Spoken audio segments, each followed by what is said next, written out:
pray that as we go through this lesson, it may help us to have a more meaningful and deeper relationship with Jesus. This I pray in Jesus' name, amen. Thank you. Good morning again, everyone. This morning, I want to introduce you to our presenter for this morning. Funny enough, the presentation she's going to be talking about is something that actually our children actually requested. And when I looked at it and I said, we actually need to know about this. So initially when I asked Dr. Austin, this is Dr. Austin, she hails from Jamaica through Canada, through Detroit. So she's an MD. She happens to be, we met a long time ago when our babies were babies. She joined Pontiac Southside Seventh-day Adventist, and we've been almost like sister, friends. Our church is a really tight-knit church. We know almost everything about everyone. And our pastor, of course, is Pastor Bramo. We are a very tight-knit church. And so a lot of things that happen within our church, and we saw some of these things that she's going to present on today. And I know we normally see it mostly, we think this is only applicable to the kids. It is very much applicable to us parents because there's a lot of things we need to understand about what's going on in our community. And this is a lesson that the kids themselves requested. She's going to present to the kids, and I'm pretty sure Sister Sisa is going to be very interested in this. Mostly, she's going to be probably one of our biggest contributors, and I will have the mic for you guys later when you want to ask questions.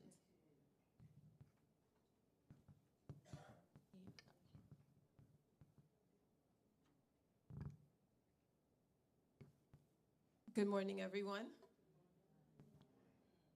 So my name is LaToya Austin, and as Kathy said, I am a family doctor. I work in the Pontiac area, and just so you guys know who I am, so I work at an office. It's called Honor Community Health. So Honor Community Health is a federally health qualified center, and we take care of anyone who walks in the door. We don't turn anyone away. I also work in maternal health, so I take care of pregnant patients, we deliver them, take care of them, and the babies after. And today we're talking about vaping because some of our pregnant patients are vaping. So I wanted to let you guys know that I do see this in the office on a regular basis. I also work with our school-based clinic. We have 5 school-based sites, and I oversee the schools. And our middle school kids and our high school kids are vaping more than parents even realize. So I wanted today to talk to you guys about what we're seeing and what's happening, how it impacts the kids, and what you need to look for in a child in your home, in your church, in your community, in your schools. And unfortunately, a lot of times with parents, you don't realize the kids are vaping, but there's some signs that you could look for in a child or adolescent. I also attend the Pontiac Southside Church with Sister Kathy. I have 2 daughters. She has 2 daughters, and they grew up together in the church since they were 3, I believe. We came here when Sinead was 2, turning 3. So, yeah, so I've been at the church for about 17 years or so. All right, so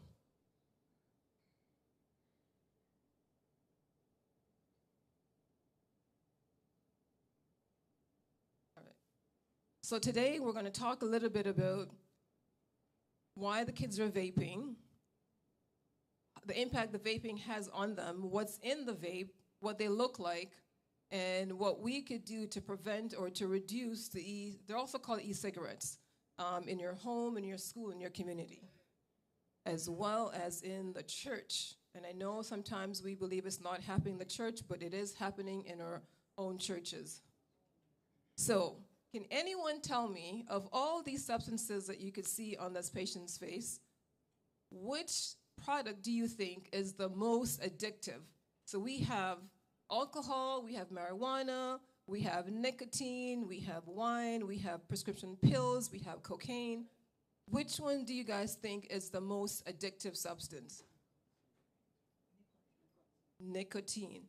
And you wouldn't think so, but nicotine is one of the most addictive substances that anyone could use, and this is why it's so hard to quit. So if you know someone who's smoking and they're trying to quit and they're having a hard time, please be patient with them. Just get them the help they need, because it is the most addictive substance that they could use. And their brains are so young, and they get addicted much faster than an adult. So just help them get through the process, and just seek help if you know someone who's having a concern with smoking or vaping. So I want you guys to know the law first before we start. The law states that you should not vape if you're under the age of 21. Well, period. You shouldn't vape, period. However, based on the law, if you're less than 21, you're caught vaping, it is illegal to vape on age 21. If you as an adult buy a vape for a child less than 21, you can also be criminally charged. If you sell a vape to a child less than 21, you could be criminally charged. And it is a criminal offense for you to buy a vape for a child. Because she's 17 or 16, she wants a vape, and you're 25, you cannot go and purchase it for that person in the store and give it to them. If you do that and it's found out, you can be charged for purchasing it for that individual.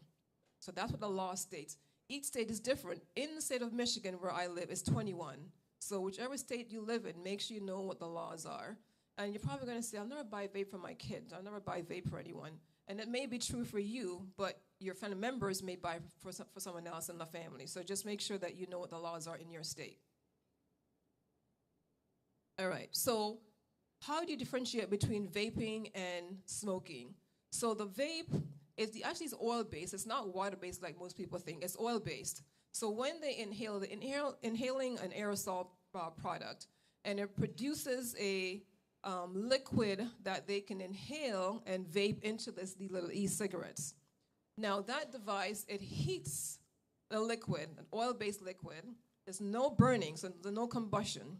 And that turns into the vape, and that's what they inhale into an aerosol. It doesn't have tar, it doesn't have carbon monoxide.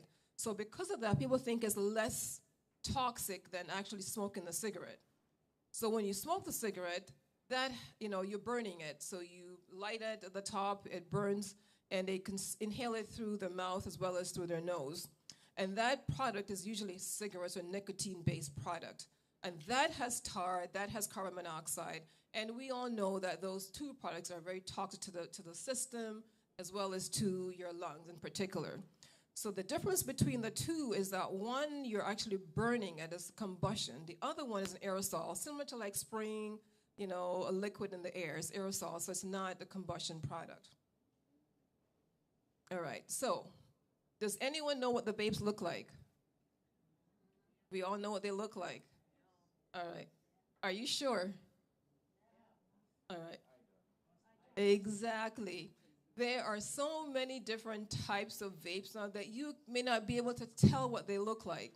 So I'm going to be honest with you. So yesterday, I went to the vape store for the first time in my life. And I was like, Wendy says, if I see you, I'm going to take a picture. I'm going to tell everyone you went to a vape store. But I went for a reason for this very presentation. So I went to the vape store so I could see what they look like, to see how much they cost. And I'm telling you, parents, I'm telling you, teachers, aunts and uncles, they don't all look like the typical vape. One looks like a highlighter. I'm like, if your kid has a highlighter in their backpack, you wouldn't think it's a vape.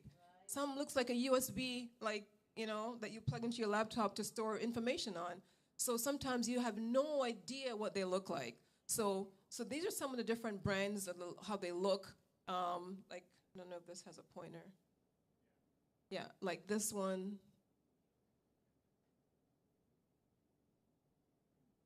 I don't know where it is. Like this one, when you take the top off, it's actually like a USB cord. So you cannot tell that it's actually a vape.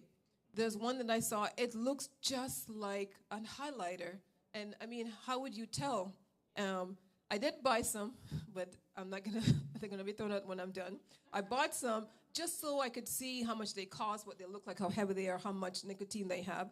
And I'll have you guys take a look at them, feel them, touch them, so you can see what these vape look like. So they're marketed to kids. Almost all of them have nicotine, and some of them have marijuana, and that's another issue that we are facing right now, especially in Michigan where it's legal. So they are marketed as an alternative to smoking. So initially, they were brought out to help people quit smoking. But unfortunately, the nicotine doses are so high now that they're becoming more addicted to the vape rather than smoking. So even though they're not burning and smoking the cigarettes, they're vaping, and the amount of cigarettes that's in a vape is more than a pack of cigarettes in some cases. So that's the big problem that we're facing right now. All right, so there's this brand called Juul. And Juul is the one, it's expensive, so the kids who are using these typically are from homes where the kids have a lot of allowances and have more money. And these Juuls have so much nicotine in them that the kids are just craving it more and more, and it costs more. But there are different names for the vaping devices. Some of them are called vapes, e-cigarettes, electronic nicotine delivery system, or the Juul system. There's multiple different, that's why for parents, you may not even know what they are because they have so many different names. But at the end of the day, if you use the word just vape or e-cigarettes, that will cover all of them. But the idea is I want you guys to be familiar with what they look like, what they do to your kids' brains and their bodies.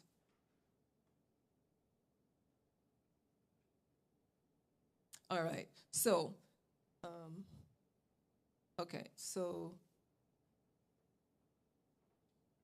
all right, I'm not sure how to use this. Okay, so, all right, I want you guys to just hold on to this. I'm sorry if you're holding for the first time, but here's what, yeah, all right. So that's what a typical vape looks like, okay? At the very top, you could see, you guys can look at this side. See, at the very top, it has a mouthpiece. That's the piece that they attach to their mouth to inhale it. If you look just below it, it has the cartridge. And that tank has a liquid, okay?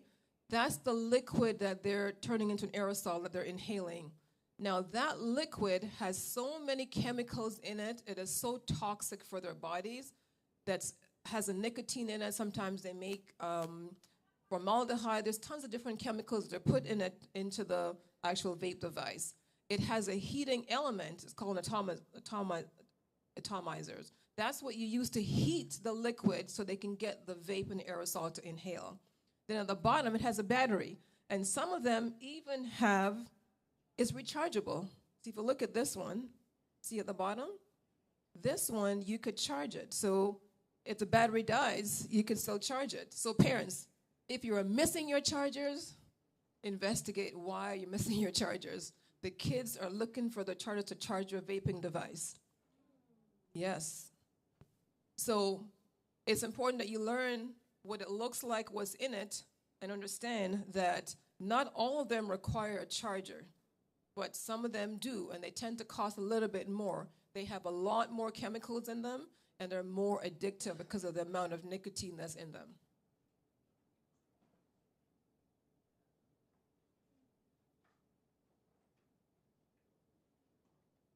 All right, so there are different kinds. Some of them are actually refillable.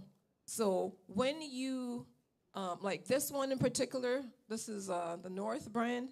This one, once it's finished, it's discarded. You don't need it again. So this is the North brand. There's one called Breeze, which is a very common brand. That's the one Wendy has. So the Breeze brand, that one is also a disposable one.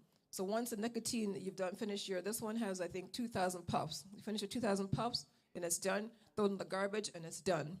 There are some, cost a little bit more initially, that when you purchase it, you could buy the liquid to fill up the vape, that you can reheat it again and use it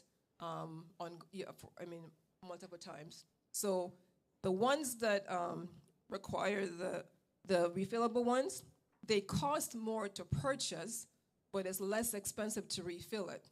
So the kids will look at the cost over time and decide which is the best one for them. So the disposable ones cost less. I mean, this is like $15. I mean, this will last them a few days, $15. This one was like $17. Some of them are $25, depending on how much nicotine you have in them. So, I mean, in a week, some kids are going through 1 or 2 vapes a week. And this right here is equivalent to a pack of cigarettes. So this has 20 cigarettes in this. 20 cigarettes in the small little, when it comes to nicotine, okay? Some of them have, there's a brand, the Breeze Pro. This is a Breeze, regular Breeze, okay? There's a Breeze Pro, and the Breeze Pro has over 2.5 packs of cigarettes in it. So the kids are smoking a lot more than if they were just to smoke a regular cigarette. All right, so if you look at this, you see that when they burn or they aerosol the vape, it releases so many chemicals.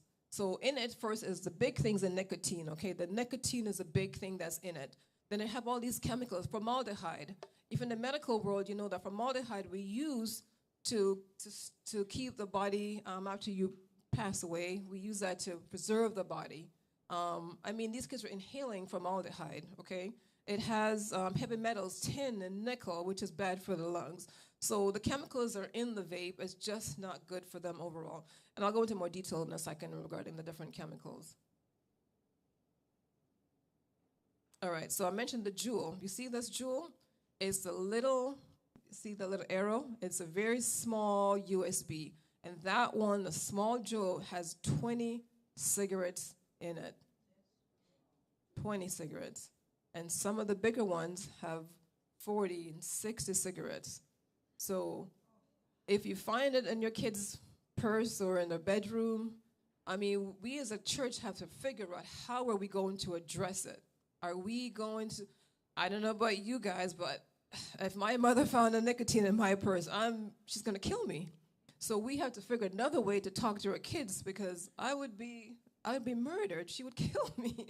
So as a culture, we have to figure out how are we going to have these conversations with our kids if you were to find it in your kid's bedroom or their purse or, you're doing your laundry and it's in their pockets. What are you going to do? So we need to really pray about it and figure out how we're going to help them get through this addiction. All right, so now they're marketing it to kids. It's not just adults. So look at this. There's like lemon flavor, there's peach flavor, there's watermelon, there's mint, there's strawberry kiwi, all these different flavors. And so it's marketed to kids to attract them to want to try the different flavors.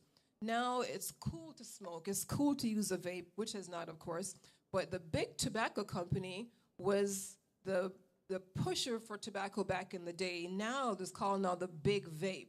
And you also right now have influencers on TikTok, which is what they're using to gain information. If you ask someone, a kid right now, about health, anything in health or anything, related to living, they go on TikTok to get advice. Now on TikTok, you have influencers promoting vapes to our own kids, 12 years old, 13 years old, okay? So we've got to really screen our kids' time, watch what websites are going on and make sure you're monitoring, what they're watching on TV or on social media. So, okay, quick question. Can anyone tell me what they see on the screen? Kathy, can anyone tell me, what are you seeing on the screen right now? Okay. Okay. So someone said 0 nicotine. What does that mean to you? That means it has no nicotine, correct? Right? I mean, that's what I would think when I saw it. I'm like, 0 nicotine? Okay, it's a vape. There's some vape that you're just vaping nothing. It's just chemicals with no nicotine. That is correct. This brand, the name of it is called 0 nicotine. And look on the back side of it, it says, this product contains nicotine, which is a highly addictive substance. So this is how they're getting to your kids. So for me as a parent, when I see this, I'm like, okay, there's no nicotine in it, so it can't be as bad as the regular one. but the brand of this vape is called zero nicotine. So it does have nicotine. So that's the problem. So the marketing has changed for our kids. So here your kid is going to think, okay, I'm going to try vaping, but this having nicotine, so I'm okay. In fact, this is false labeling, this is false marketing, and this zero nicotine vape has as much nicotine as any one of our Breeze or North brand. And that's the problem we're facing today with the vaping. All right, so let's talk about our kids, ages, so middle school and high school. So in the US right now, 15.6% of our kids are smoking in both middle school and high school. And so nationally, if you look at any middle school, 1 in 20 middle school kids are vaping. 1 in 20 middle school. In the high school, nationally, 1 in 5 high school kids are using tobacco products. My question to you parents is, where are they getting it from? They can't buy it, they're less than 21, so where are they getting it from? Which means that adults are the culprit. We as adults are buying it for our kids. Or you can go online, I found that you can go online on websites and order it from a dealer, and you could drive an hour to go meet a dealer in a parking lot, and he'll sell it to you for cash. So adults are part of the problem. This is why today we're speaking to the adults, and I'm praying and hoping that none of you guys in this room, are part of this problem. But just understand that you could blame the kids for using it, but we have to blame adults, 21 and older, who are buying it for these kids and who are selling it to these kids, which is a criminal offense, by the way. All right, so what's the big deal? The big deal is that 90% of the smokers have tried vaping the cigarette before the age of 18. And so by the age of 26, if you look at all smokers, 98% have used tobacco, the nicotine. So this is the problem. If you start before the age of 18, chances are you will continue smoking until into your adult years. So that's what we're trying to prevent. Because if you can catch these kids as a family doctor, I know the U.S. is based on treatment. I was raised in Toronto, where we do a lot of prevention. We prevent diseases. So I would like us to start thinking about how we can prevent our kids from even starting these things rather than trying to get them to quit later on, because quitting is so hard. But if we can prevent it, it's better than trying to treat it later on, because their brains are still developing. They cannot control what's happening to them once they become addicted. It has a major impact on their ability to learn, to their mood changes, they're more irritable. So we have to see, is there any way we can try to prevent them from starting so we can prevent the impact it may have on their brain long term. So another thing too is once a kid starts to vape, they are more likely to move on to another product later on. So they may initially try vaping, but they are going to try marijuana later on. They're going to try another substance later on. They're going to try alcohol. So that's a problem with when you start vaping so early, is that once you start with one drug, you're more likely to start a second drug later on. So prevention is key, and I want to make that very, very clear today. So parents and adults and teachers and leaders, try to have these open talks with your kids, with the youth, so that they can, if they're peer pressure, they can openly come to you without you judging them, about their behavior and their choices. And hopefully we can get them the help they need before they even start. All right, so here is what nicotine is. So nicotine, this is the molecule of nicotine, okay? It is a drug, it is a stimulant, it gets to your brain, and it just makes you feel happy for a few minutes, for a few moments. It becomes highly addictive. The kid's brain, remember, a kid's brain doesn't fully develop until age 25. So while they're developing these different brain cells and connection, and you add in a drug to it, it's going to change their brain chemistry. And so we're trying to see if we can prevent it before they even start. Another thing, too, is in utero. So when a pregnant patient comes in and they're vaping or smoking, our job is to try to get them to quit before that baby starts to develop that addiction to the nicotine in the uterus, because their brain will change, and that will lead later on to like a developmental delays in the kid's brain as they get older. So this is why we talk about nicotine, that it may seem like it's just a regular drug. It's legal. You're allowed to smoke after age,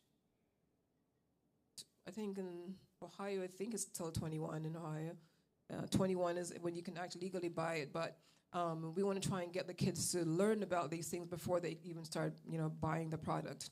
So if nicotine is so unsafe, why do you guys think people still choose to use products that have nicotine?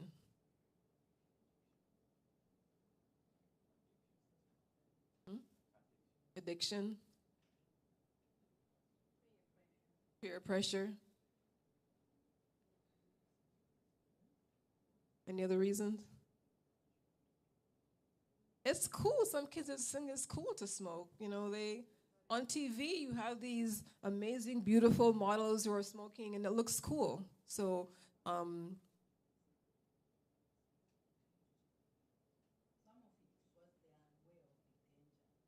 yes, that's true. Knowledge, a lack of knowledge. The Bible says, lack of knowledge, people will perish.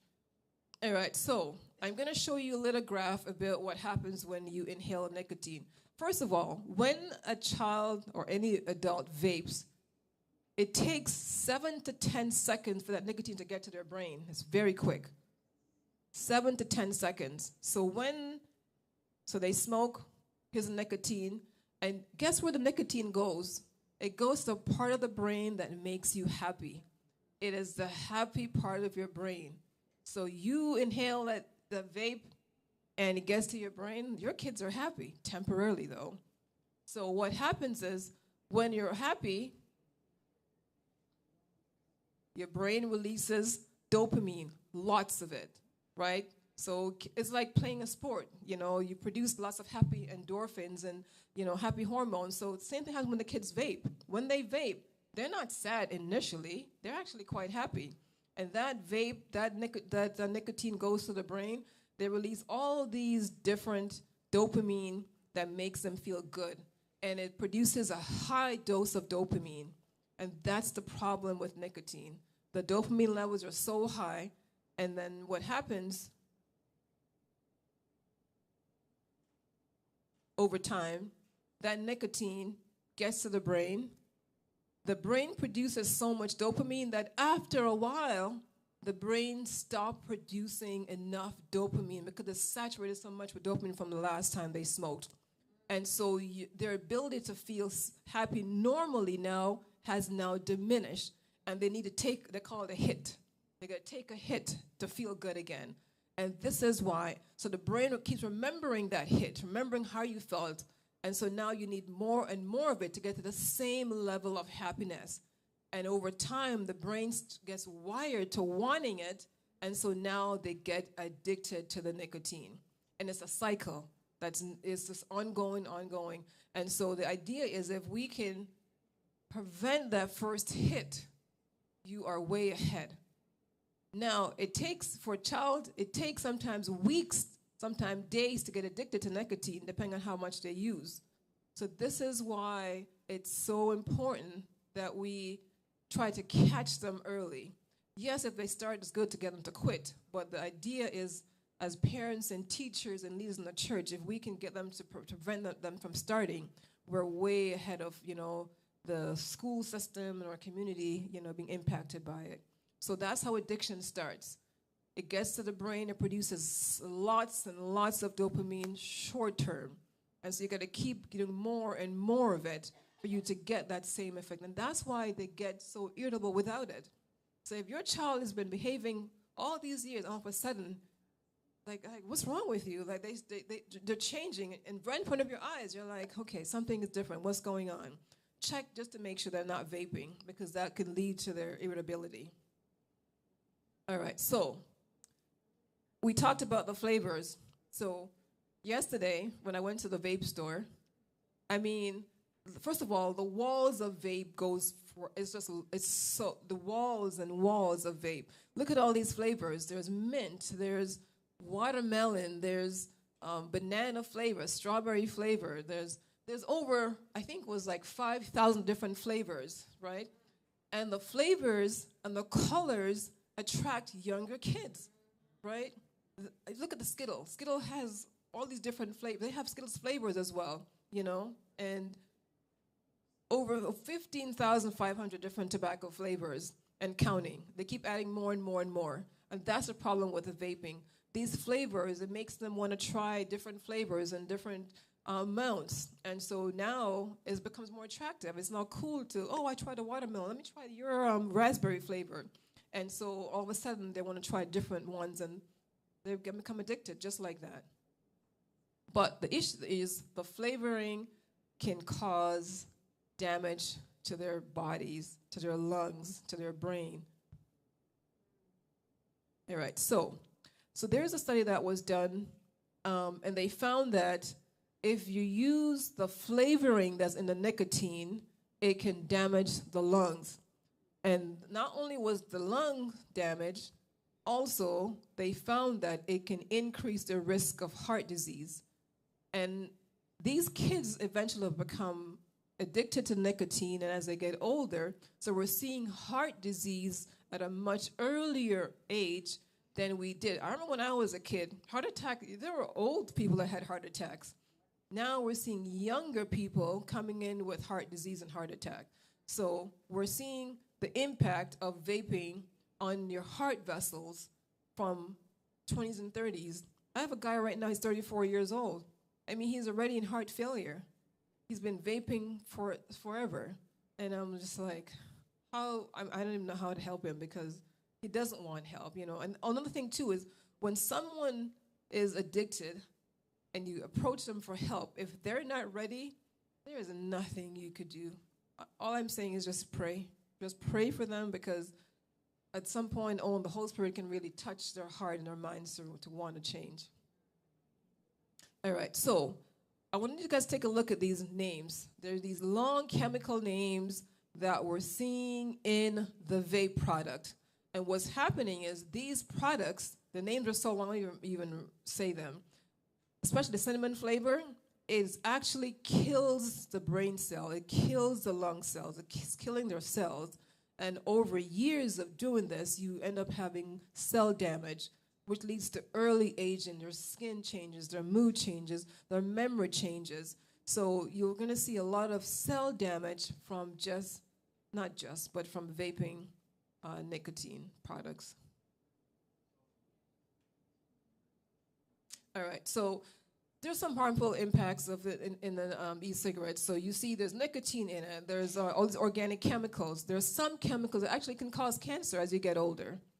We know that smoking can cause cancer, but even the vape products can also have products in it that can lead to cancer. Some of these chemicals can also lead to the tissue in your lungs being damaged, and this is why they have difficulty sometimes breathing. They're coughing. All right. So for the teen, so is anyone in here that has a teen? Who has a teen? You got a teen? You got a teen? All right. So their brains are still developing. Okay, it takes up to about 25 years for your brain to fully develop. So when you put nicotine into someone's brain, this is what happens. They have a hard time learning. Their grade starts to fail. Their memory is impacted. They forget everything. Their mood changes. They're irritable. They actually become more anxious. And if without it, they actually get depressed as well. Their ability to control their impulses is also impacted. And they cannot pay attention. So if you see these behaviors happening in your teen child or even your adolescent child, start having these conversations and never accuse your child of doing anything. Just have a conversation. And over time, as you talk more and they get close to you, they will open up to you. But you have to talk to them in a calm manner. When I think about this, I think of my own mother. She wouldn't be calm about it. She would be, yelling and, but we have to, as parents, we have to be calm and try your best not to raise your voice. Try, even if you're angry on the inside, you got to suppress that anger and just listen. And before you talk with that child, I recommend that you pray with them because you're going to need guidance. If they start telling you things that you don't like, you can't get upset. You can discipline your child, but in a godly and a loving manner, okay? It's hard at times, but you just have to. All right, so let's look, I'm going to talk about the brain. So the brain is impacted. We talked about the cognitive function, the ability to listen to you, to understand what you're saying, to comprehend what you're saying, to do what you tell them to do. That's all impacted. Their attention span changes. They do not pay attention because the nicotine changes their brain chemistry. We are seeing a high rate of anxiety and depression right now in our adolescent and teen. They're depressed, they're anxious. And the issue is when they vape, it makes their anxiety worse. So they may think it's going to calm them down short term, but it does not. It makes them more anxious. We see that it can affect their ability to understand you, listen to you, follow your instructions, talk to you. They get irritated like this in a second and for no reason. And that's because if they vape and they don't have their next hit, their body's craving and they're going to get irritable, okay? So try to be patient. Now, the lung. We all know that whether you smoke a cigarette, whether you use a vape, we all know that it's going to, the chemicals and the flavors change your lungs. There's something called popcorn lung. So it's a chemical that is found in the flavoring that changes the way your lung functions. So now they think they may have asthma. They come in for an inhaler. It's not asthma. It's an issue with the lung being damaged from the nicotine and from the chemicals and the flavoring in the vape. Also, the lung is supposed to be nice and soft, but what happens is that over time, the lung becomes fibrotic, it becomes hard, and it's not able to expand as much to take a deep breath in. So if they're in sports, all of a sudden, they can't run like they used to. They're playing basketball, they're getting tired more easily. They could be vaping. So just make sure you check, ask them honestly, and check their backpacks and check clean their rooms,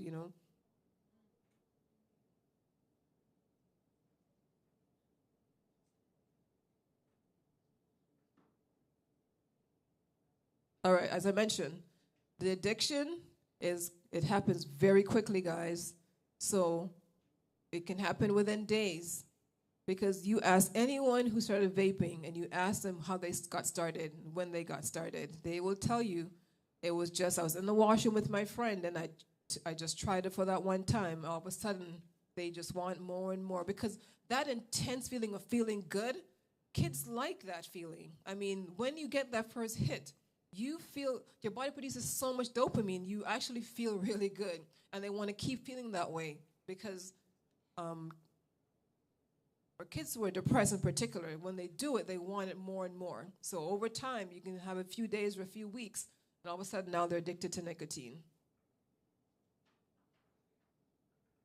Taking a while to change. All right, so what we see now is that once they start vaping, what do you see happen next? They want to try other products. And now it goes from one vape, now it goes to trying the marijuana. Now they're lacing the marijuana with fentanyl and all these different chemicals. Now they try a sip of alcohol, and all of a sudden it's just it's like a, So that's a problem that we're seeing with the kids who start vaping, especially in high school. It's a setup for disaster. So they're trying other drugs.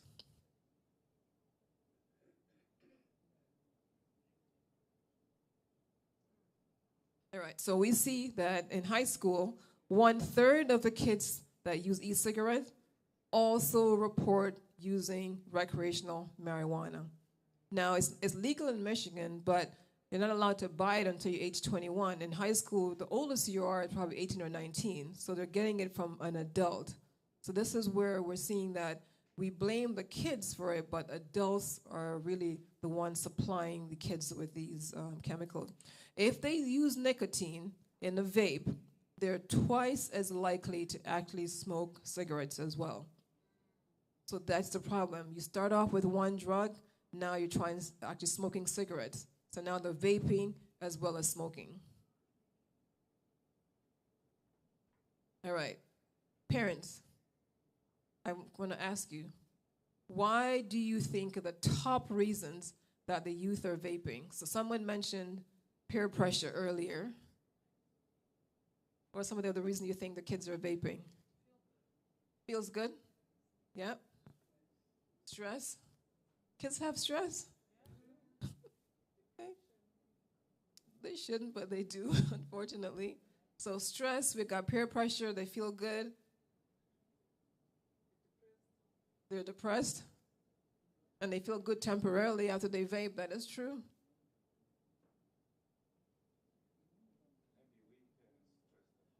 Huh?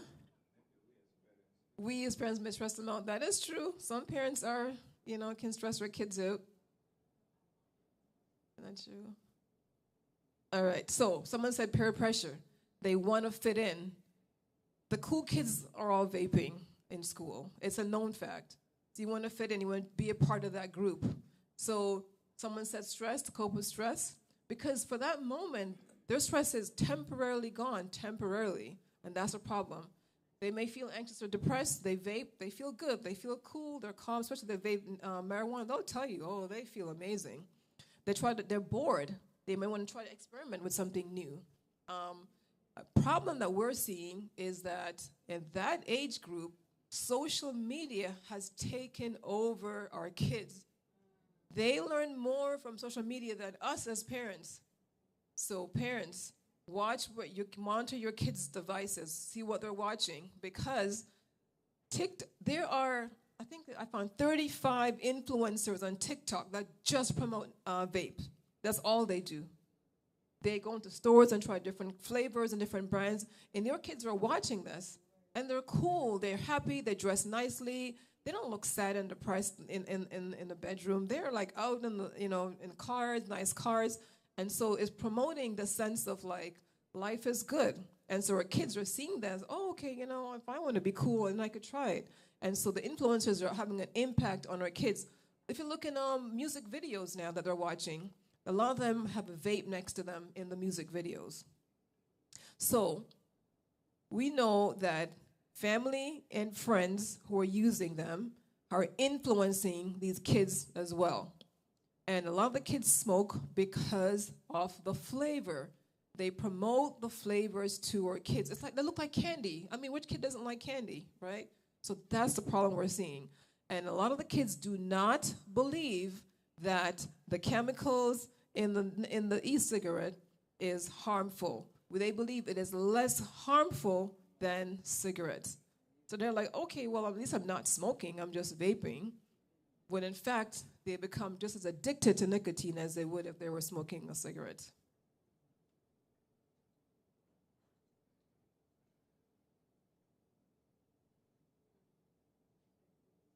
All right, so parents, I want you guys to take a picture of the slide. I want you guys to make sure that you look for these signs. If you suspect anything, just look for these signs and see if you can have a talk with your child.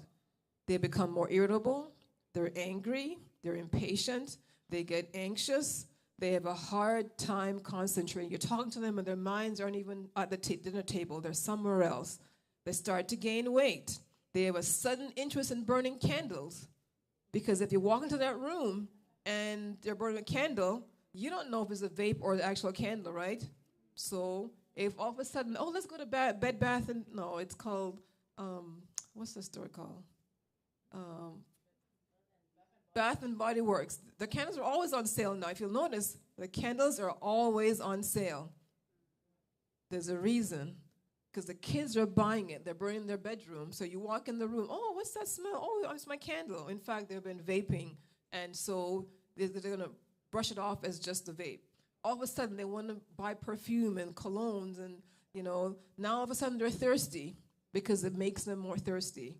They want to have everything with flavors now. If a child starts having nosebleeds, because this vape will damage the mucosal in the nose, and they get a lot more nosebleeds. Now, if you find these USB cords in the house that weren't there before, check to make sure it's an actual USB and it's not one of the jewels. You're missing your chargers. Where's mine? Because they're charging up their devices. So look for these signs. I'm not saying to accuse your child. If you see one of them, don't accuse them. Just start being more aware, okay?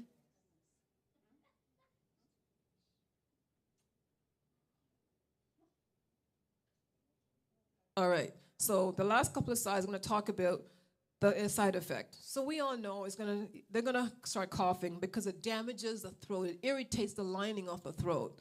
Sometimes they have a difficult time breathing. So they may come in thinking, the parents think, oh, my child has asthma. It's not asthma. They may get dizzy. Their heart actually goes a little bit faster when they vape. And the headaches. So the headaches is hard to differentiate because the screen time amongst kids are so high these days. Kids will spend 4 or 5 hours a day doing video games, watching TV, watching movies. And so the screen time causes headaches.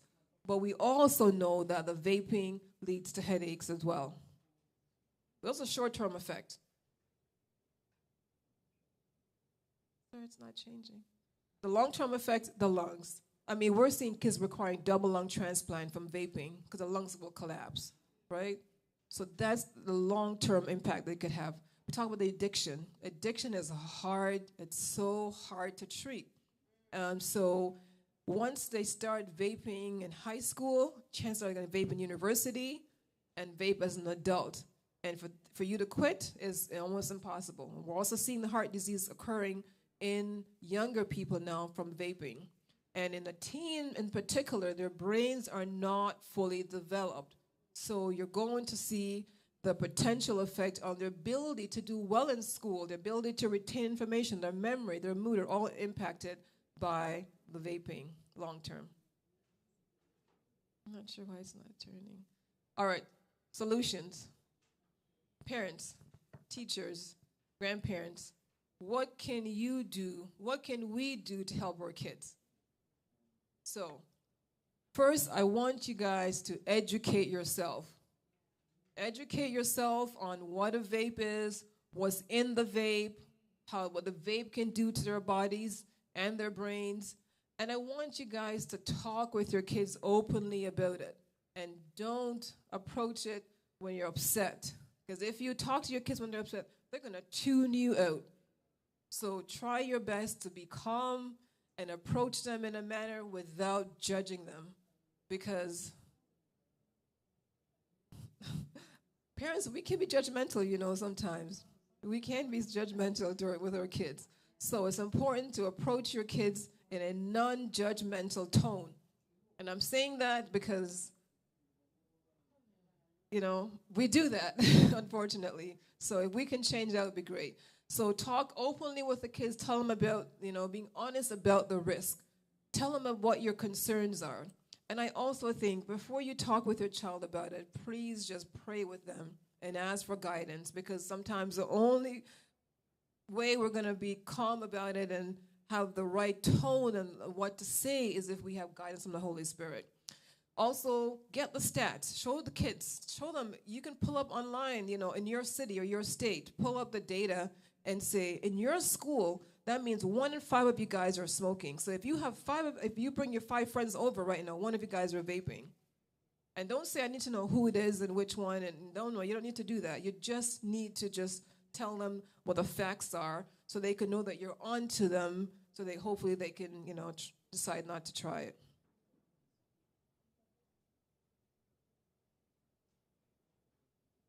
All right. So the key message is, if the kids are not vaping, it's important for them not to start. But if they are already vaping, we have to be supportive parents. We have to help them and help them to get the right help. And don't beat them up, although we know we want to. Because, as a parent, you want to beat them up, but try not to. We have to get them the help. Talk to your family doctor. Talk to their pediatrician. Talk to the teachers. Talk to your family, your parent, your sisters and brothers, aunts and uncles. Just they need support around them, because that's the only way they're going to feel comfortable to come to us for help. All right. The Bible says that you do not know what your body's into. No, that's not. I made a mistake there. We have to know that our bodies are temples of the Holy Spirit. Therefore, we need to honor the God with our bodies. So let them know that their body is a temple. We have to care for our bodies. Kids don't always understand that text, so just break it down. If you want to live the life of Christ, show your friends who you are, you have to take care of it. Just like we talk about eating healthy and exercising, getting enough sunlight, drugs and chemicals can, harm our bodies. All right, so the conclusion is, I always believe, I'm a big believer in prayer. Prayer works. So you're going to pray to the Lord and ask him for guidance and strength. When I say strength, I mean for strength, because they'll test you. And they will say, no, Mom, I'm not doing it. I'll never do that. I'll never disappoint you. And then you go and you find it. I'm going to be like, so you lied to me. What do you do then, right? So you have to have strength when you have those talks. And teach your child that their bodies are, in fact, God's gift. Seek help from, the support system around you. Your teachers, your pastors, your pediatrician, your family doctors. Just seek help, that's around you. All right. I want to see who was listening. I've got a test for you. All right, first question. E-cigarette or vape use is on the rise amongst young people. True or false? True. Everyone got that right? All right. Next question.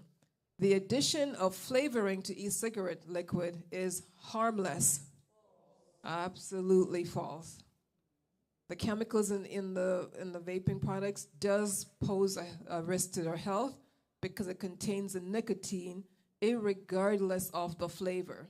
So both are bad. Both the flavoring and the nicotine are bad for our kids.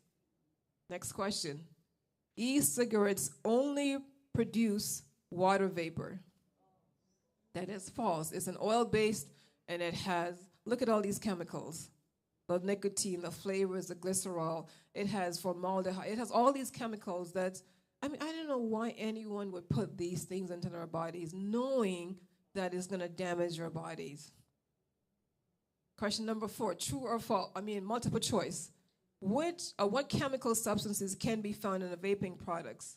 Formaldehyde, heavy metal like nickel, all of the above. All these flavoring and the chemicals and the heavy metals, they're all in the nicotine products, okay? All right, and the last question is, an e-cigarette may contain more nicotine than a regular cigarette. That is true. All right, does anyone have any questions for me?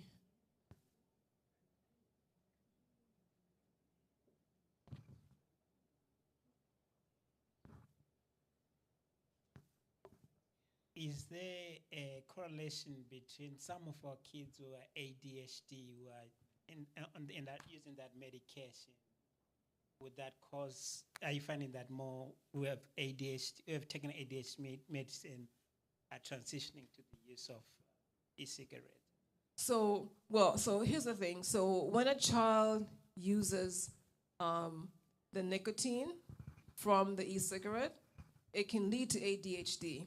So the question is, if they were to stop vaping, would their ADHD improve? Initially, no, but it will improve over time. I was saying the ones that have been diagnosed with ADHD from childhood, Mm-hmm. and later on they stop taking that medication, Mm-hmm. and because they are not taking that medication, Or they self-medicate with nicotine. It makes an ADHD worse. It's not going to help with the ADHD. It does not help at all. As a matter of fact, it makes ADHD worse. They have a harder time concentrating. Yeah. I don't know if this was going to be a question or something that I would love you to kind of go deeper into it. The iceberg of e-cigarettes. Why are our children looking for the high? What are some of the things that to us as parents, what is our role in our children trying to look for happiness outside there? So that's a loaded question, because if the kids aren't happy at home and they go to school, even if the kids are happy at home, that peer pressure in the school system is so strong, and they want to feel belong. I mean, you have kids who are, the ones who are unhappy at home are more likely to try it because now they have a group that supports them.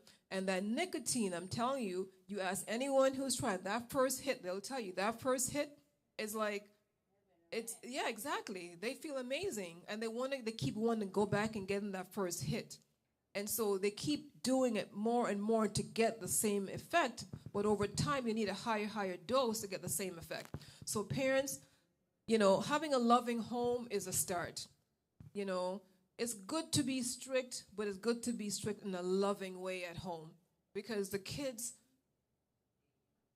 I mean, the reasons were listed. I mean, sometimes it's, you know, they're looking for the peer pressure. Sometimes it's just, oh, it won't hurt. Let me just try this, right? They're curious. Sometimes they're bored. Sometimes they're not even intending on trying it, but they're with the wrong group. So one of the things I want to talk about with the kids later on is make sure that your friend group is a group that you want your parents, make sure your parents would approve of that friend group. When I was a little girl, my grandma said to me, show me your friends and I'll tell you who you are. That means that if I'm going to bring my friends home, they have to be similar to me or think alike or have similar values. But if they did not, we couldn't bring them home. So you have to make sure that the friend group that they're in are the non-vape friend group, right? So, can I add on to something? Mm-hmm. Also, as parents, we need to listen. Listen to our children when they speak, because sometimes the things and the topics that they bring at home are not what we are used to. When a child say, I'm depressed, honestly, some kids get beat up. What are you talking about? What do you know about depression? When some children say school is boring, we don't understand. Instead of me putting words into what the child is saying, sit with the child, explain to me, what are you talking about? What is it that is going on? Get it from the child's perspective instead of jumping into conclusion. We are too tired. We are too busy. We are too preoccupied. Sometimes I don't have to tell my children that I'm tired. They know I have 3, 4, 5 jobs. They know I don't hardly sleep at home. So they will decide to look for something to keep them busy, to keep them happy, because they don't want to bother you. Once they bother you, then they are going to lose that big life that we have. And to me, that's what I want to add. We are too busy, and mainly what I find where I have talked to young people, more than the peer pressure, it's home pressure. Home pressure. Some of our children have to do degrees that they don't even need to do because mom said that's where you need to go. And for them to keep motivated, they have to find something. That dopamine that can get them up in the morning, go to that school that they don't like to be in. They have to work a system that will work for mommy and daddy so they can make you happy. yeah, we have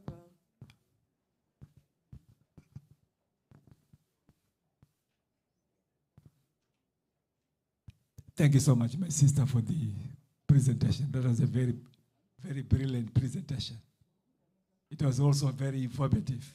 Thank you so much. But I've got 1 or 2 observations to make. The reasons which you gave for why the our kids are vaping? Are those reasons from the observations which you as professionals are making, or are they due to scientific study? Right. So That's my first question. uh-huh.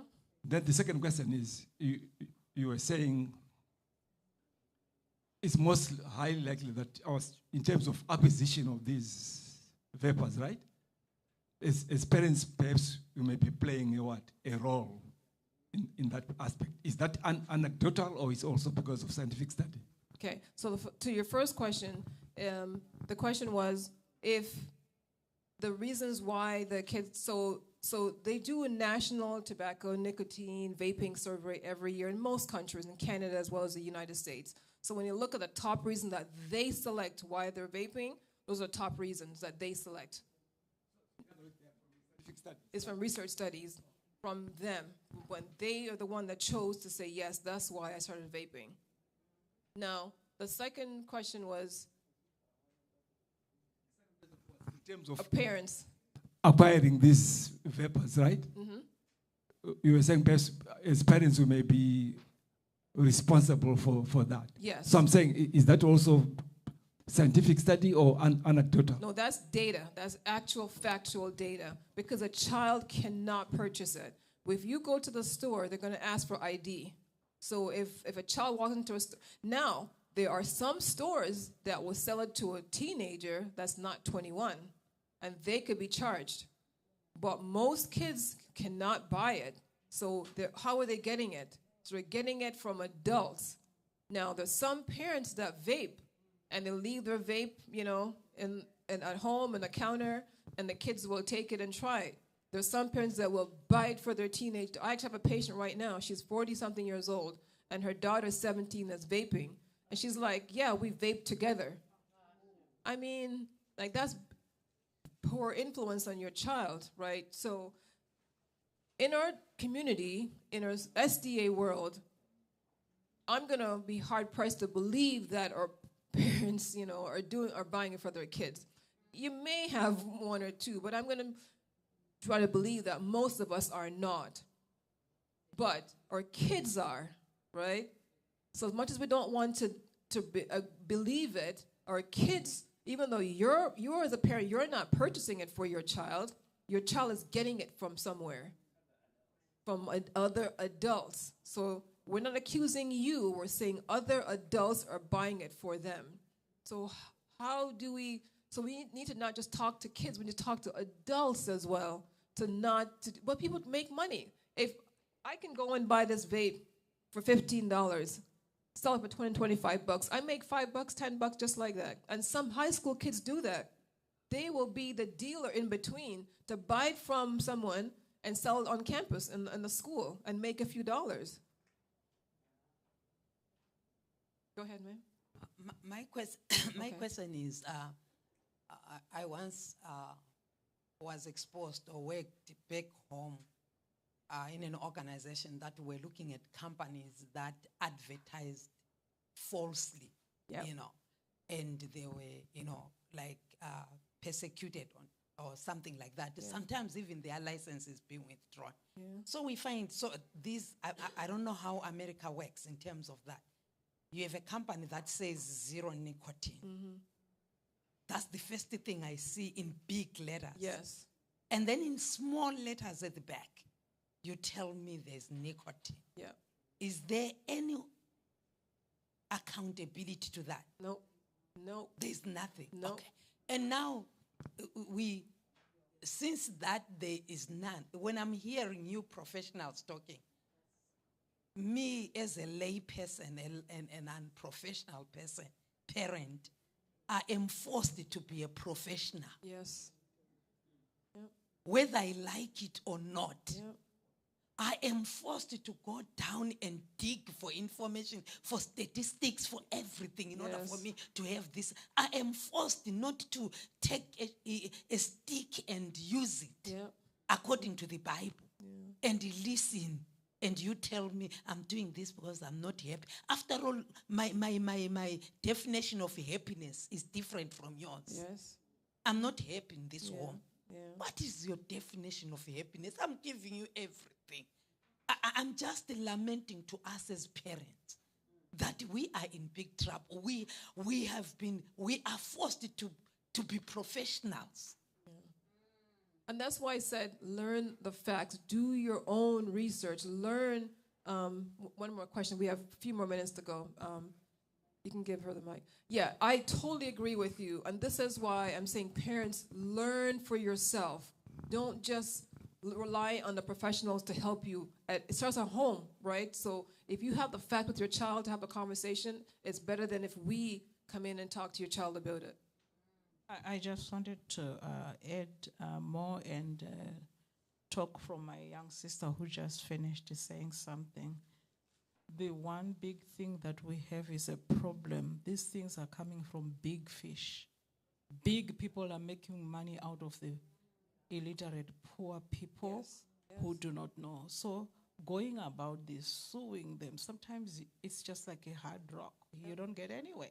Because it's going to the biggest people that you know that make money already, that have a lot of money. And this is how they are coming up with this. So this is a big, big thing.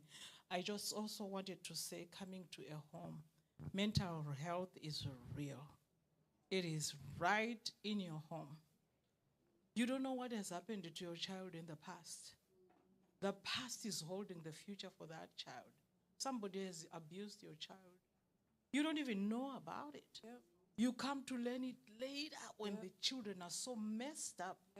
And yet, the real people that we believe in, the real people that we eat with, the real people that we talk to, the real people that we go to church with, have abused some of our children. And then we are thinking we are in church, everything is fine. No, it's not. I'm talking from experience. I used to go to Kansas Church Avenue, Black American people. And I'm like, I found people next to my home just like us. No, it's not. You are sitting in church, you think they are in the youth there, but they are at somebody's house. While you are busy in church, and then you see them, we go back home together. What happened to my child? I don't know. I get to learn about it years later, that my child was abused in our church.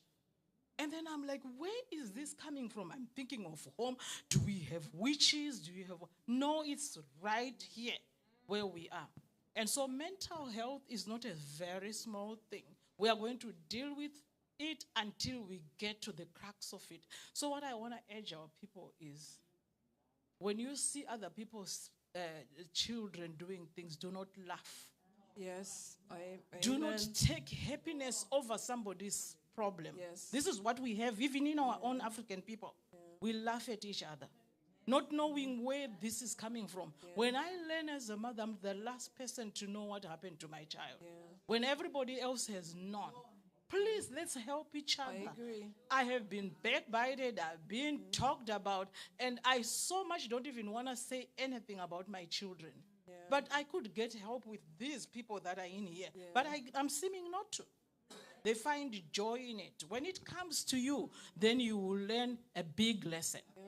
So mental health is going to live with us, it's going to be with us. We just have to be vigilant and know where your child is, what is happening to your child. You are the best teacher for your child, not anybody else. So we discovered after the fact, very painful experiences. That's all I can tell you guys. Laughing at people is the last thing you can do.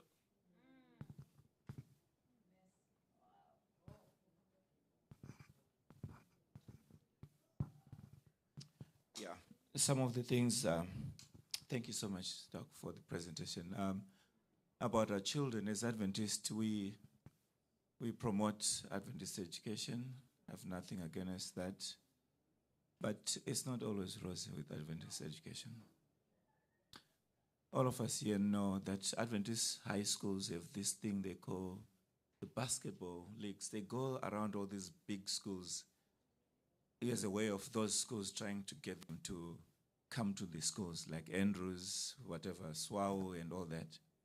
One thing that I learned, like my mom just said, years later, is that those particular tournaments, that's where our children in high school are introduced to marijuana by Seventh-day Adventist college students, and they become they make them their salespeople wherever high school they go to. And one thing that we do here when we sit as Adventists, if one of our children gets to be known, every parent will point at that child and say, that's the problem child. Not knowing that your very own is a problem child. Yeah. You just don't know yet. Don't know yet. And our children know it.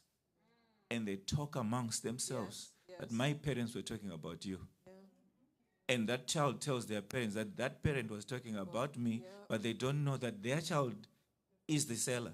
Yeah. Yeah. And we sit here, and like Mom said, because my child is the one that has been pointed to, I keep quiet in sorrow. But look at you while you speak and know that your child is doing it, but you just don't know it, but you're busy blaming my child. So it starts with us. Yes. The moment we change the way we think, we're going to address it as a church. Thank you. Amen. I think one. Do I have one more question, Wendy? One more question? I know she said in 5 minutes. All right.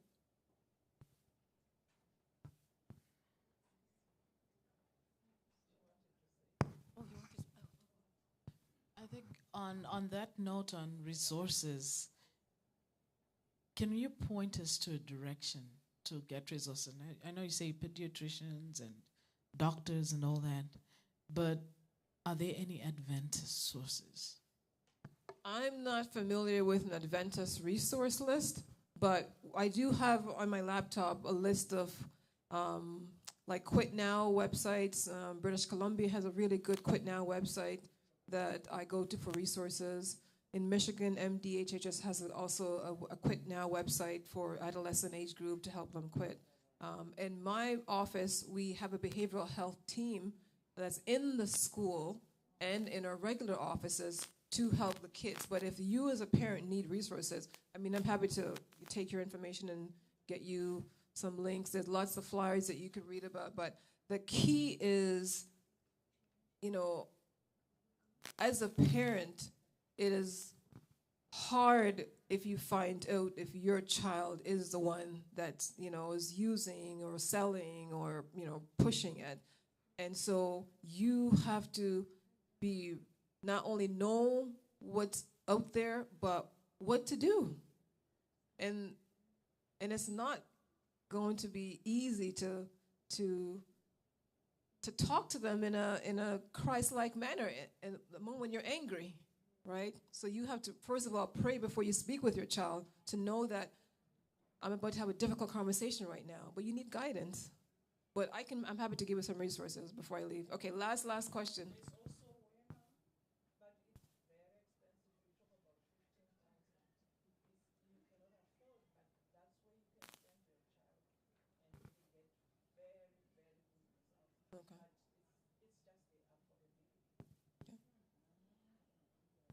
Last quick question. question. So I hear this, that the children get influence from other children without you knowing. What can we do to actually get to know this? How do you know, you know? Because it seems like there's an invisible hand controlling behind the scenes. Yeah. So a lot of what do times we do? parents find out accidentally. Or some parents actually go searching and looking through the kids' room, their laundry, their backpacks. Parents actually do that. But a lot of times you don't know. You may be cleaning your living room and you find a vape in the sofa, right? You just don't know. So unless that child comes to you and tells you, unless another child's parent calls you and tells you, unless you find it, like you don't know half the time.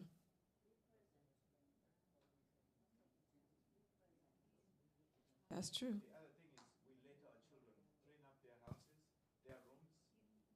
If they're too clean, you have no chance of going to check them. Yeah. But if they're also too clumsy, there's a chance that you may go in and clean their room. Mm-hmm. That's where you're going to find it. Be careful about headboards. Mm-hmm. Just saying to parents, Mm-hmm. headboards, Yeah. behind the headboards, curtain rods, Yeah. those rods that you put. Yeah, yeah.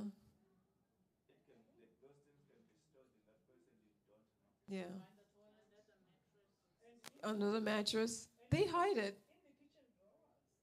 Mm.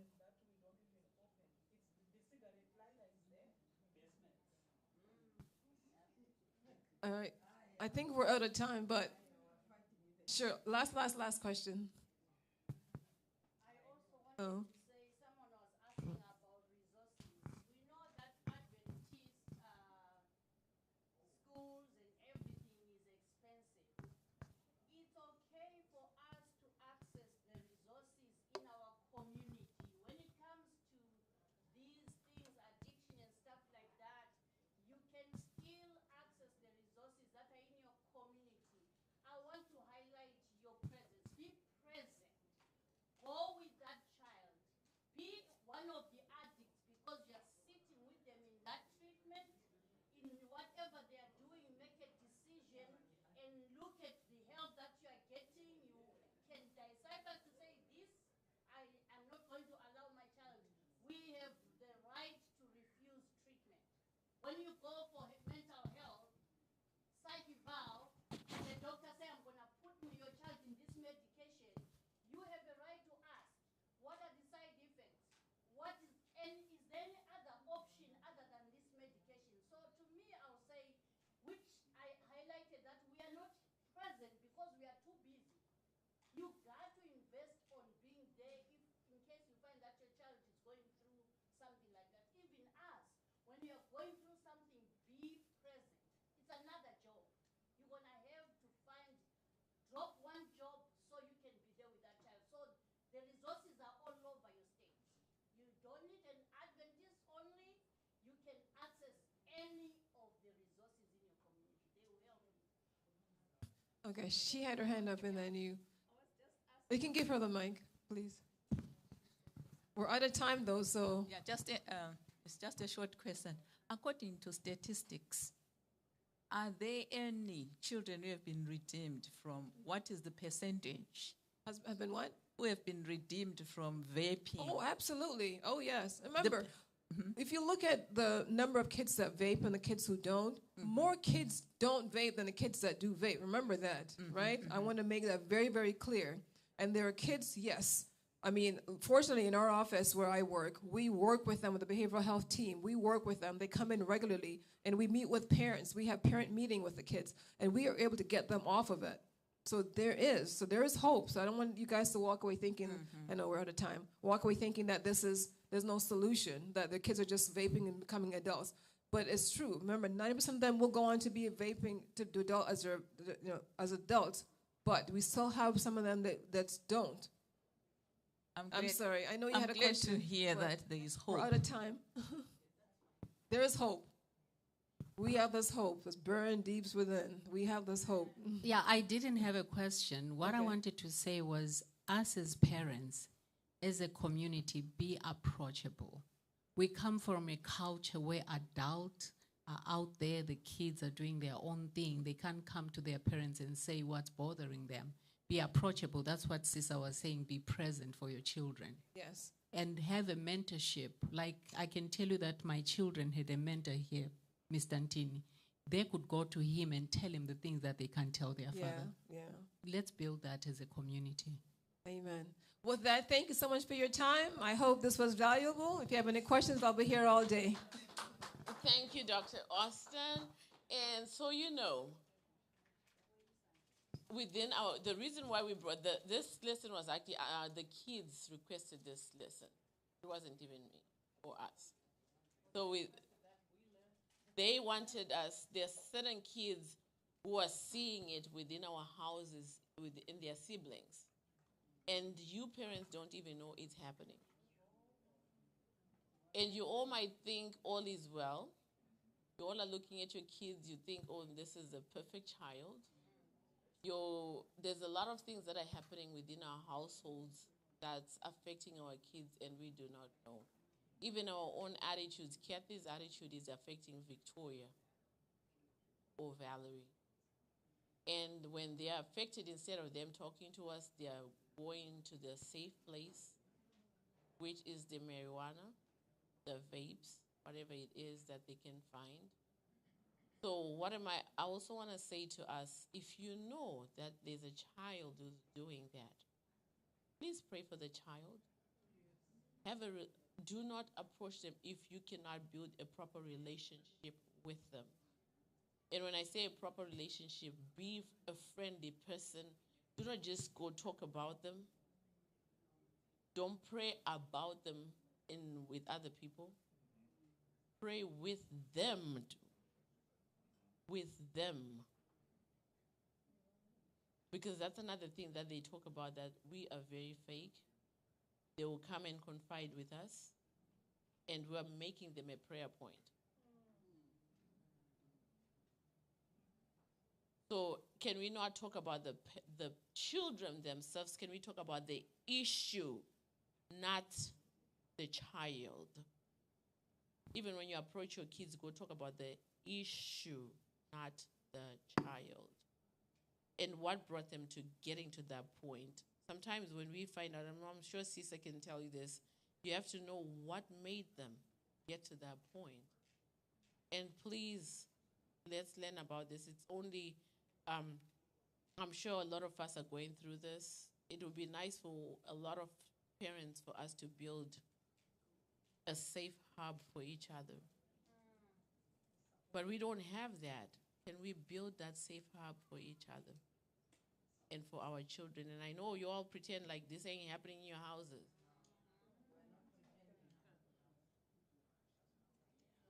Our kids are not, education, their level has dropped. Their grades are slipping away. They're having attitudes. We have grandparents, soon to be grandparents. This is for you. And I know some people are like, this is not a lesson for me. Trust me. You're going to come in about a few you don't know yet. It's coming.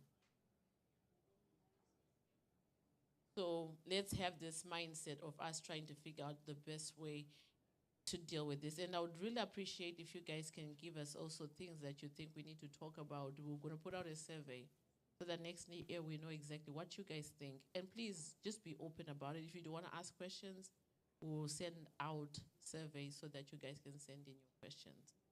All right, thank you. Let's pray. Father, thank you so much for your grace, your mercy, and your love that you give us every day. As parents, as grandparents, aunties, uncles, we want to just bring this issue to you. As we get into the next service, our divine worship, may you bless it. In your name we pray, amen.